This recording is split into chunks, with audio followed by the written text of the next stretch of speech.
The Last Firehawk, Book 10, The Secret Maze, Chapter 2, The Library. The four friends spent all day in the library. Tag, Blaze, and Claw searched through the higher shelves. Scala looked through scrolls on the floor.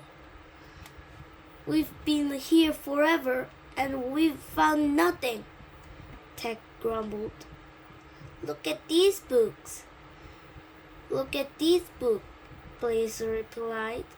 "It has some interesting things about my family, and about the Owls of Bola in Parodia too."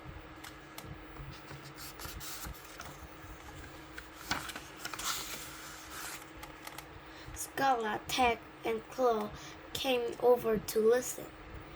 "Since the beginning of time, the Owls of Bola and the Firehawks have worked together," Blaze read. Tag sighed. His heart felt sad at the thought of the Owls of Bola, and was his dream to become one someday and protect Bolawood. "If we can't find the magical object," he thought, "I might never become an Owl of Bola." "The Owls of Bola protected the first firehawk egg," Blaze continued. Scala wrinkled her nose. "What was the first firehawk egg?" she asked. "I've never heard of it," Tag added. Blaze read on. "All firehawk eggs are magical, but the first firehawk egg is the most magical of them all. After the firehawk hatched, the eggshell didn't turn to ash. Instead, it repaired itself and became filled with the most powerful magic in the world.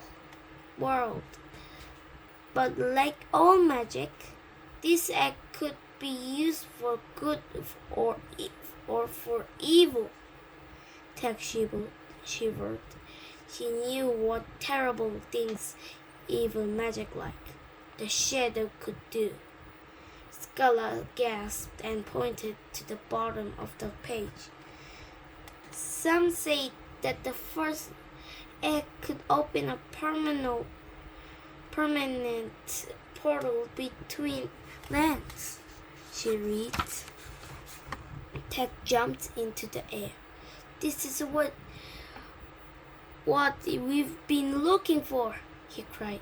"We could use the egg to open a portal and get home," Claw added, but Blaze shook her head as she read on. "The first egg was lost hundreds of years ago. Nobody knows where it is now." Tag put his head in his wings. Blaze patted his shoulder. "I'm sorry," she whispered. "We'll come back tomorrow and keep reading. I know we'll find a way to open a portal." They walked back to the temple and found the great hall. The tables were piled high with delicious food and drinks. Tag's tummy growled. Feeling hungry?" Scala laughed. They sat with Tyler, and Tag ate until he felt like he might burst. When Tag, Scala, Blaze, and Claw had all finished eating, Tyler took them to a large beach hut.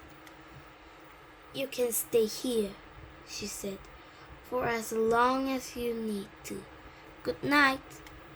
The hut was full of snuggly blankets and soft cushions.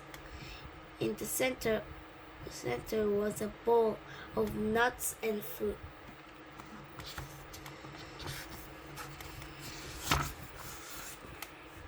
"You can never have too many nuts," Scala said. She grabbed a few and tucked them into her armor. The friends curled up on the cushions, but they were too soft for Tack to sleep on. So he went outside.